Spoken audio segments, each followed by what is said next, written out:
Dore ibintu wakora maze uwakwanze akongera akakwiruka inyuma, akongera akifuza ko musubirana, akongera akagukunda. Nshuti za Sonjera rero mumeze mute? Niba rugamiro ugeze kuri YouTube ya Sonjera banza ukande subscribe, maze ngiye kubwira ibintu wakora maze umukunzi wawe wari wakwanze, wa wundi wari wivumbuye akakubwira ngo birarangiye, ukabona nta kikwitaho, nta kiguhamagara, ndetse bamwe muri mwe ashaka kuba yanakuborotse uyu munsi. Ngiye kukubwira ikintu wakora maze uyu muntu akongera akagukunda, akakwiruka inyuma wowe utanamushaka.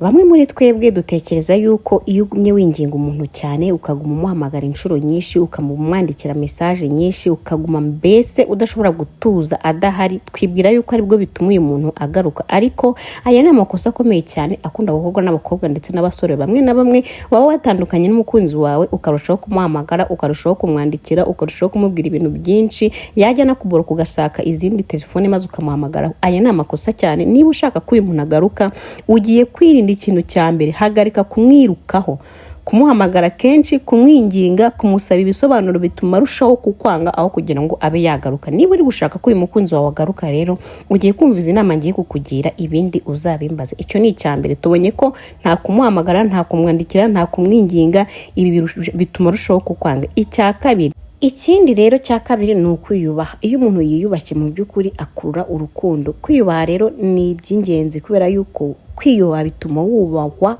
Urumva, iyo wihaye agaciro, ntusabirize urukundo, ntusabirize attention, abantu barakwifuza iyo babonye ko wiyubaha. Rero niba ushaka ko uyu muntu agaruka, iyubahe, ureke kumwinginga, ureke gusabiriza urukundo, ureke no kuba wajya kwihorera ngo uvuge ngo reka mete nkundana n'inshuti cyangwa undi muntu azi.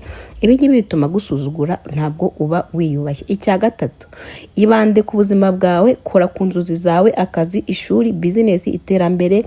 Umva, ibi ngibi birakurura cyane. Jya gym, yite ku buzima bwawe. Niba ufite business uyiteho. Umva, ibi ngibi ni byiza cyane kubera yuko iterambere rirakurura cyane, rituma umusore avuga ati nyamara uyu mukobwa ndi gusiga, uyu mukobwa n'umwana mwiza. Urumva, wigirira icyizere nawe ubwawe, uba uri mu byishimo, bituma yibaza ati ese ubundi sinakoze ikosa kuba narataye uriya muntu, bigatuma agaruka vuba vuba.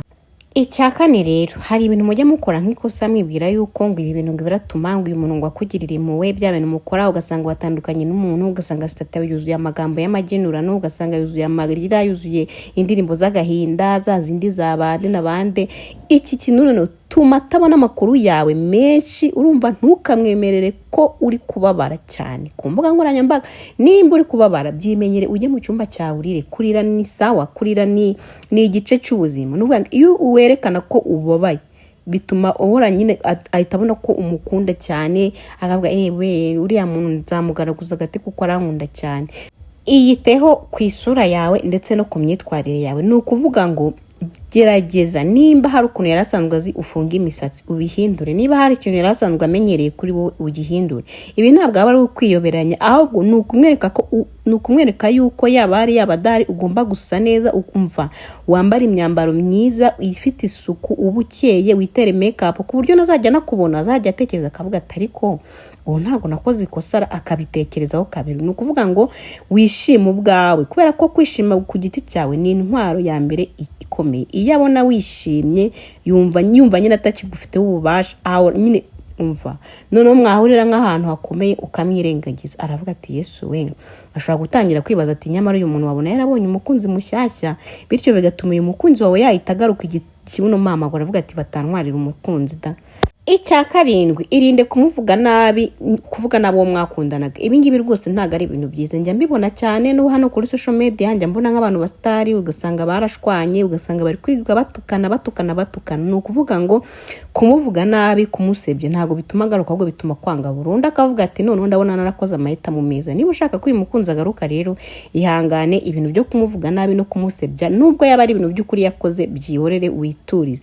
Ikindi, mwereke ko ubuzima bwawe bugenda neza, ntukamwereke ko ubabaye cyangwa se ari we warugize ubuzima bwawe. Iyo abibonye biramushishikaza, bikaba byamutera kugaruka yiruka nkavuga ati uyu muntu wanjye batazamuntwara. Ikindi cyakinde, ni ukuvuga ngo bamwiza niba muri kuganira umuganirize neza, umwereke ko nta byadanje, umwereke ko ibintu ubuzima bwakomeje ku buryo mutaganira ngo yumve ngo uri kumuhamaganya mwerere ngo ibi nibi ngo kuki byabaye. Bireke iyo relationship yawe yihorere, uyimuganiriza yagiye ugize amahirwe yo kuba waganira nawe, ahubwo muganirize useke, abone urishimye, azajya avuga ati wow, kandi abone ufite ibitekerezo, abone umeze neza. Ibi bizajya bimutera motivation yo kuba yagaruka. Ikindi, garagaza iterambere aho kwivuga ibikorwa bidafite kwivuga amagambo adafite ibikorwa. Nuvuga ngo nimba abona uri gutera imbere, akabona niba wenda mwakundana wenda se ucuruza, akabona byariyongereye, akabona umeze neza, akabona social media, akabona iki, akabona urishimye,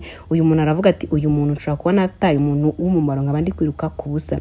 Irinde kumuboroka. Mu by'ukuri gutandukana n'umuntu ugahita umuboroka ntabwo ari byiza. Niba koko ushaka ko muzasubirana ukaba wumva ukimukunda, irinde ko wahita uboroka n'umukunzi wawe, kubera yuko ibi byose tuvuze agomba kujya abona bigatuma agutekerezaho, ntabwo azigera bibona mu gihe wamuborotse, ntibizakunda. Rero icyo ugomba gukora ahangaha, ugomba kumuvugisha, ntukajye umwandikira. Nimba warafashe umwanzuro wo kumureka kugira ngo azizane, rekeraho kumwandikira, ahubwo wowe jya ukora utuntu twatuma we akwandikira. Ushobora kwandikira kuri stati yawe ukandika ngo how are you doing. Mu by'ukuri nabibona agukunda kandi yamaze gufata umwanzuro kuba yagaruka kugusaba imbabazi cyangwa kugira ngo mwiyunge, azagusubiza. Muhere kuri iyo stati yawe, muganire kandi wirinde guhita umwereka amarangamutima yuko umukeneye, yuko ukimukunda, yuko wababaye cyangwa n'ibindi. Wowe icecekere, akuganirize, nimuvugana kuri telefone yumve wishimye, yumve useka, ntunatungutse ijambo rijyanye na relationship yanyu, kuko nubivuga ahita avuga ati uyu muntu aracyankunda, aracyanyeneye, bigatuma yirata. Ariko iyo yumvishe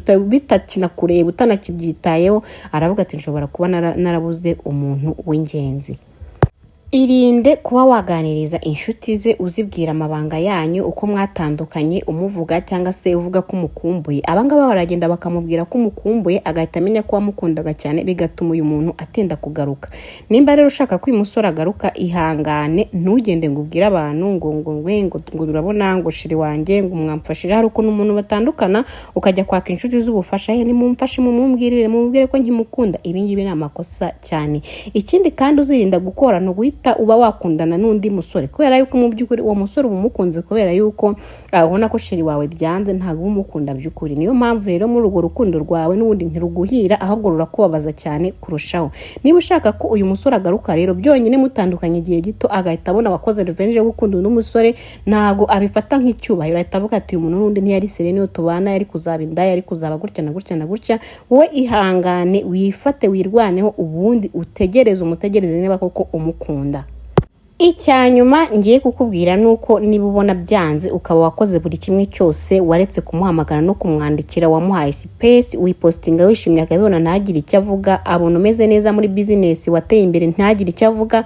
Niba byanze, ndagira nkubwire ngo umureke yigendere. Ndagira nkubwire ngo hano hanze hari abandi basore beza kandi bamurenze, bifuza kuguha urukundo, bifuza kukwitaho, bifuza ko wababera umukunzi kandi bari sere, bakaza gukunda byiteka ryose, bakagukunda by'ukuri. Rero wamureka uwo muntu niba ubona byaranze, ntabwo ari we kampara. Mu by'ukuri haba hari abantu benshi bafite urukundo, abirabura, abazungu, abametisi. Wazakunda undi muntu mwiza kandi uzaguha agaciro ukwiriye, kubera ko uri mwiza, uri uw'agaciro, urakomeye. Niba byanze, mureke. Rero mwakurikirana Gasonjera, niba ari ubwa mbere ugeze kuri YouTube yanjye, mpa subscribe. Iki kiganiro nagisharinga abandi bantu bose bari kugira n'ibibazo by'urukundo, bafite agahinda mu rukundo, maze nabo bamenye uko bakitwara.